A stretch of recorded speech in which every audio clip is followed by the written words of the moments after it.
सभी लोगों को नमस्कार। मैं धीरेन्द्र प्रताप गोरखपुर से।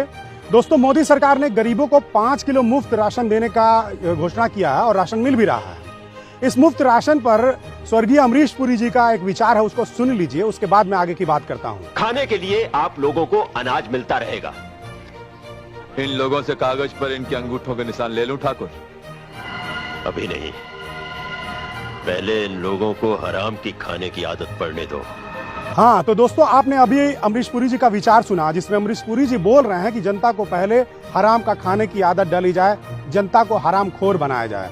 तो क्या यह आदत हमारे देश के लोगों को पड़ चुकी है? जी हाँ, बिल्कुल पड़ चुका है। इसका एक सटीक उदाहरण मैं आपको बता रहा हूँ। दोस्तों, कोरोना के समय में लाखों लोग मरे।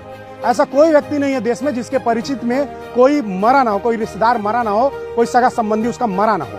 और उस दौरान ये लोग इस तरह से सोशल मीडिया पर रिएक्ट कर रहे थे जैसे कि लॉकडाउन खत्म होते ही सरकार के खिलाफ आंदोलन करेंगे, सरकार को उखाड़ करके फेंक देंगे, ये कर देंगे, वो कर देंगे।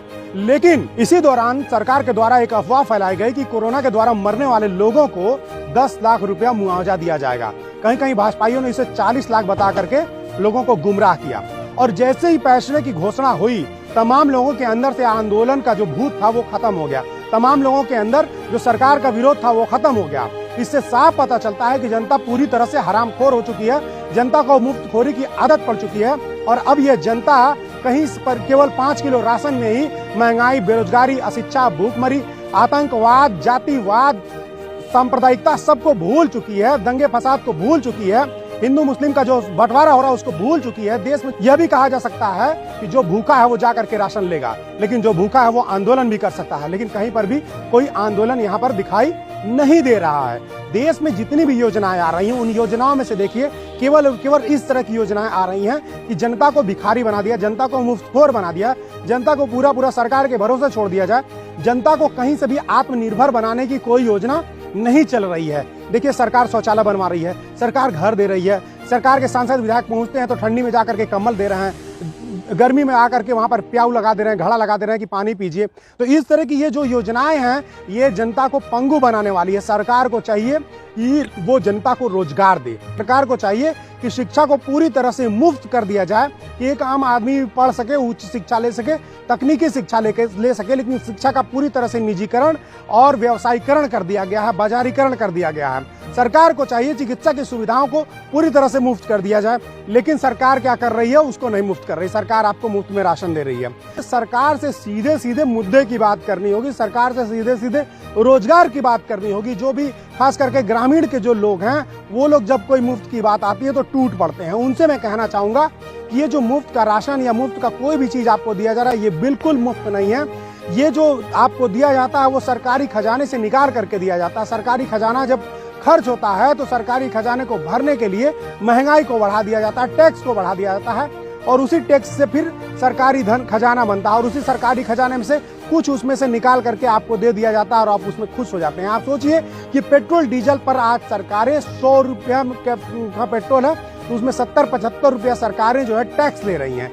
मतलब 70% जो पैसा है वो टैक्स का पैसा है, और वो टैक्स का पैसा आपसे लिया जा रहा है। और मुफ्त वैक्सीन, मुफ्त में राशन, ये सरकार जो प्रचार कर रही है, सोचिए एक प्रिंटेड झोला है जिसमें मोदी की फोटो लगी हुई है, उस झोले में 5 किलो राशन दिया जा रहा है। जितने का वो राशन है उतने का ही वो झोला है।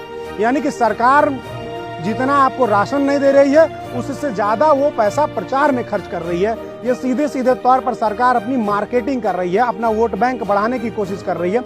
ये दिखाने की कोशिश कर रही है कि हम आपको मुफ्त में दे रहे हैं, जो वो कहीं से भी मुफ्त नहीं है। वो भरपाई हम ही आपको करना पड़ेगा। और आज हम अगर राशन मुफ्त में मिलेंगे, कंबल मुफ्त में मिलेंगे, शौचालय मुफ्त में मिलेंगे, घर मुफ्त में मिलेंगे, तो हमको उसका भरपाई भी करना पड़ेगा। हमको टैक्स के रूप में वो पैसा आप सरकार को लौटाना पड़ेगा, और वही महंगाई के रूप में हमारे ऊपर आकर के फिर से गिरेगा।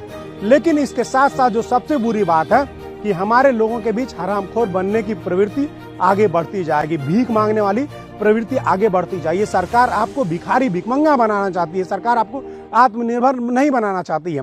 अगर आपके अंदर जरा सा भी आत्मसम्मान बचा है तो सरकार से भीख मांगने के बजाय अधिकार मांगिए और उनसे कहिए कि हमको रोजगार दें।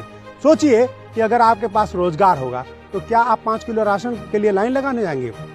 आप बढ़िया से बढ़िया खाना खरीद करके खा सकते हैं, आप बढ़िया से बढ़िया कपड़ा पहन करके खरीद सकते हैं। सांसद विधायक आते हैं, कंबल बांटते हैं गाँव में। अगर आपके पास रोजगार रहेगा तो एक बढ़िया मखमली कंबल आप खरीद सकते हैं। सरकार आपको शौचालय दे रही है, उसमें भी खूब कमीशन खोरी हो रही है। और उस शौचालय में न तो बैठने की जगह, न तो पानी रखने की जगह है। और वैसे शौचालय के नाम पर सरकार आपको मूर्ख बना रही है। अगर आप नौकरी मांगते सरकार से और आपके पास नौकरी हो जाएगी तो आप एक बहुत बढ़िया शौचालय बनवा सकते हैं, बहुत बढ़िया घर बनवा सकते हैं। तो प्लीज मेरे साथियों, मेरे दोस्तों, मेरे देश के लोगों, इस मुफ्तखोरी की सरकार को हटाइए। ये मुफ्तखोरी के नाम पर केवल महंगाई बढ़ाएगी, जो मुफ्त में बांटेगी उससे ज्यादा आपके ऊपर कर्ज लाद देगी।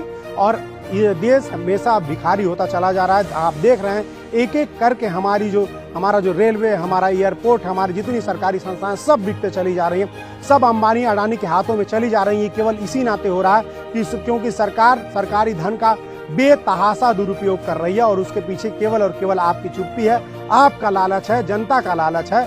जिस तरह से कोरोना में लाखों लोग मारे गए, लेकिन मुआवजे की लालच में लोगों ने कहीं कोई आंदोलन नहीं किया, सरकार का कहीं कोई विरोध नहीं किया। उसी तरह से आज सरकार 5 किलो राशन दे रही है, कहीं से महंगाई का कोई विरोध दिखाई नहीं दे रहा। शिक्षा व्यवस्था पूरी तरह से चौपट हो चुकी है, भ्रष्टाचार चरम पर है। आप देख लीजिए कि जितने हमारे सोशल मीडिया से लेकर के जितने लोकतंत्र को मजबूत करने वाले पत्रिकाएं हैं, उन सब पे प्रतिबंध लगाया जा रहा है। एक तरह से देश में तानाशाही लागू कर दी गई है। धरना प्रदर्शन नहीं करने दिया जा रहा है, कोई विरोध नहीं करने दिया जा रहा है। जो भी विरोध कर रहा है उसके ऊपर फर्जी मुकदमे लादे जा रहे हैं। तो ये जो हमारा लोकतंत्र है वो पूरी तरह से खतरे में है। हम देश का जो नौजवान है उसकी मानसिकता भीख मांगने की बनती चली जा रही है। हमारा जो देश का पहचान है वो खत्म होते चला जा रहा है। इन सब से हमको बचना होगा और सरकार द्वारा चली जा रही हर चाल को समझ करके उसका जवाब देना होगा। तो उठ खड़े होइए और सरकार से भीख मांगना छोड़ करके अधिकार मांगना शुरू कर दीजिए। आप सभी लोगों को धन्यवाद।